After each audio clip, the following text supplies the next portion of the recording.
Okay, so you are Cherry. And so, nirefer ka sa akin ng inyong guidance advocate dahil pag sa tuwing pumapasok ka, ano raw, hindi ka daw ganun ka-active sa klase, tapos lagi ka rin daw late, tapos yun nga, parang hindi ka lagi nag-participate. So, ano ba yung problema mo sa school ba o sa iyo? Ano po sa akin, sa school po, pati sa family ko po. Ayaw ko kasi mag-transfer din sa school, tapos pinili po ako ng parent ko. Ayaw ko din naman po kasi yung mga kaibigan ko sa school ko. Tapos parang nakakabigat po kasi na sa school parang mayaman sila. Tapos iba pa yung teaching, iba yung method, iba po lahat. Parang na-culture shock po talaga kapag pagdating ko dito. So parang lagi kang na-out of place? Opo. Ganun. So, ano doon ba sa school mo dati ay hindi ka naman ganyan? Hindi po. Sa school po namin dati, mas maayos po ako, nakakip up po ako sa mga requirements, nagagawa ko po lahat. And pagdating ko dito, parang wala po talaga akong gana, late na po ako lagi pumasok, tapos nagapati na din po ako. So parang nitong pag-transfer mo dito sa school, sa bagong school ngayon, kagustuhan mo ba o kagustuhan ng iyong mga magulang? Kagustuhan po ng magulang ko. Ayaw ko po talaga dito sa school, tapos napilitan na lang po ako. Nagulat po ako, nag-transfer na lang po. So kung ikaw ang papipiliin, doon ka lang sa school mo dati. Opo.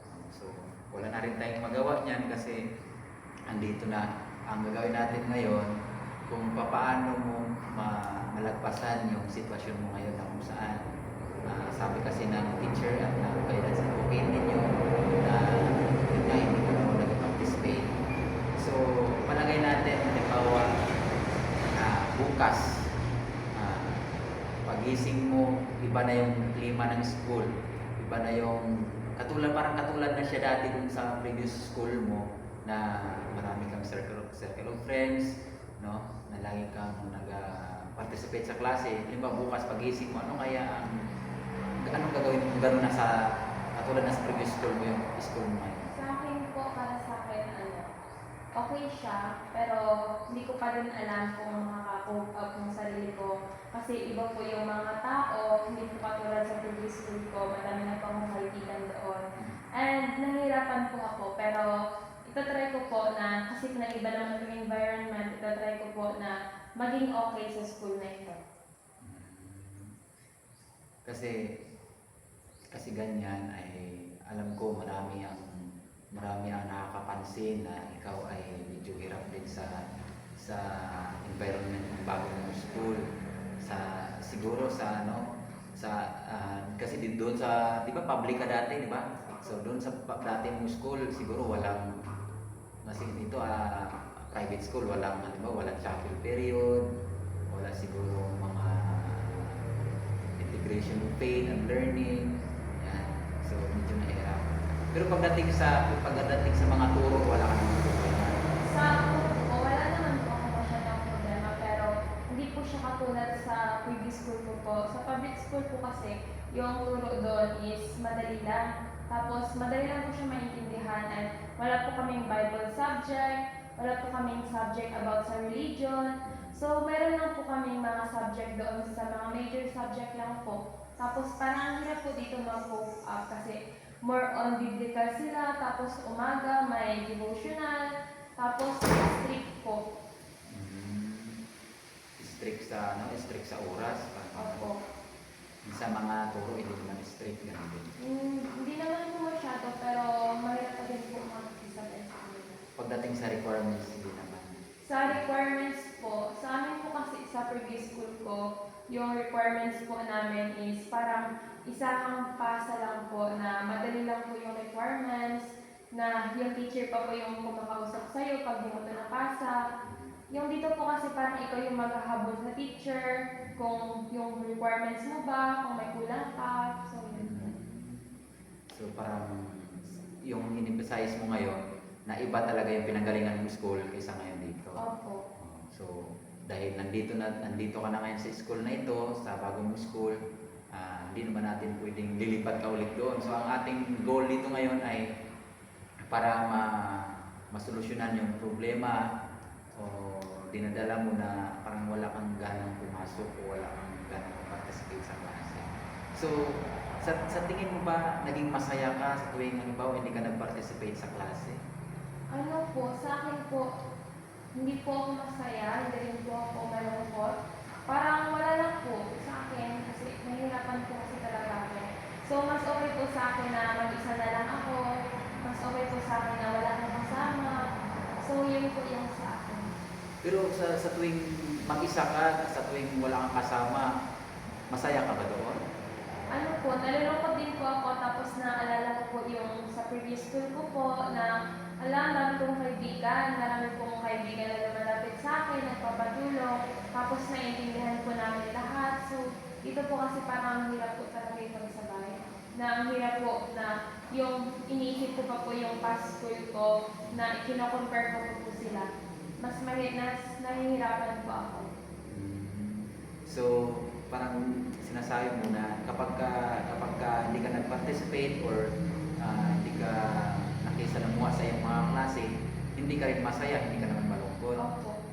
So, ang gagawin natin ngayon, kung paanong gusto mo bang maging tulad dati ulit dun sa school dati na ikaw ay nag-participate sa klase, maraming kaibigan, gusto mo ba yun? Opo. Kasi mas okay po sa akin na yung ganun yung environment ko, na close po kami, na wala pong barrier na paghahadang po sa akin para bumalik sa ganun. So, siyempre kahit sino ba namang tao ayaw na na gustong sino ba namang tao na gustong laging mapag-isa. So, lahat tayo gustong may kasama or may kausap. So, ibalik ko yung tanong ko kanina. Kung halimbawa bukas pagising mo, pagpasok mo sa school, iba ng environment. Ang environment ay parang tulad na dati dun sa previous school mo na marami kang kaibigan. Ano sa tingin mo, mangyari kaya or gagawin mo ba yung nag-participate ka sa klase or ano? Sa akin po ay pwede ko po mabago yung perspective ko po sa school na to and yung pwede na po akong, magiging active na po ako sa class kung iba po yung environment and then din po yung parang hindi na po siya magiging hindrance sa akin para matuto pa po ng mas marami and magiging active sa class. So pag ano na yung ganun ang environment ng school na makikita mo. So ngayon ay sa tingin ko at na ano sa magulang mo ay wala naman silang hindi ka naman nila lagi ka naman nila sinusuportahan sa school mo na ito. Kaya wala ka namang problema sa pamilya mo, di ba? Na ang ano mo lang ay hindi ka kinausap nung ililipat ka sa school na ito. Opo. Hindi po sa akin yung magulang ko talaga nagpaalam. Hindi lang po nila pinaalam sa akin na lilipat ka dito na, gusto mo ba? So wala po. So sabi na lang po sa akin is dito ka daw mag-aaral. Sabi po na kakilala ko po na taga-school din po dyan. And sabi niya, nakita ko ang pangalan mo dito. So nakakagulat po yun para sa akin. And kung tinanong ko po yung parents ko, sabi lang po nila sa akin is dyan ka mag-aaral. Yun lang po. So, wala na tayong magawa dyan, nangyari na. So, ang ating focus ngayon ay kung paano, ano ba sa tingin mo, ano ba yung pwede mong gawin na mabalik yung dati mong pagiging aktibo sa klase nung ikaw ay nasa public? Ano bang sa tingin mo pwede mong gawin? So, para sa akin po, yung pwede ko pong gawin is tanggapin po sa sarili ko na nandito na po ako sa school na to, hindi ko na po maibabalik yung oras, and baka po may plano po talaga sa akin yung Panginoon, kaya nandito ako sa school na to. And pinapanalangin ko na lang po sa Panginoon na yung desisyon ng parents ko ay sana makabuti sa akin na nilipat nila ako sa school na ito upang mag-grow pa po ako sa aking faith, hindi lang po sa klase. And sana po makakope up na po ako sa mga studies ko. Yan, so Yan po ang nakita ko na ikaw ay porsigido naman, nakita ko na ikaw ay willing naman. Kaya mabuting balita na ikaw ay willing nang mag-participate, na hindi na laging malilate, no? Kaya maraming salamat sa iyong kooperasyon. So, nawa ang ating pag-uusap na ito ay nakatulong sa iyong positibong desisyon sa buhay. So, bago po tayo tapos tayo po ay mag-pray. Sige. Dakila po namin Diyos at narito po sa aking pong harapan si Miss Cherry. Akin pong dinadalangin o Diyos ang kanya pong layunin sa buhay. Nawa ay niyo po siyang tulungan sa pag-adjust po ng kanya pong bagong environment ngayon sa school. Nawa po Diyos ay ikaw po ang siyang patuloy na mamuna sa kanyang desisyon. Tulungan niyo po siya na magkaroon marami pong kaibigan. Upang sa ganoon ay siya o Diyos ay maging masaya sa kanyang buong bagong paaralan o bagong tahanan. Ito ang buong dalangin sa Panginoon Jesus. Amen. Thank you. Pwede na yun. Ay, grabe.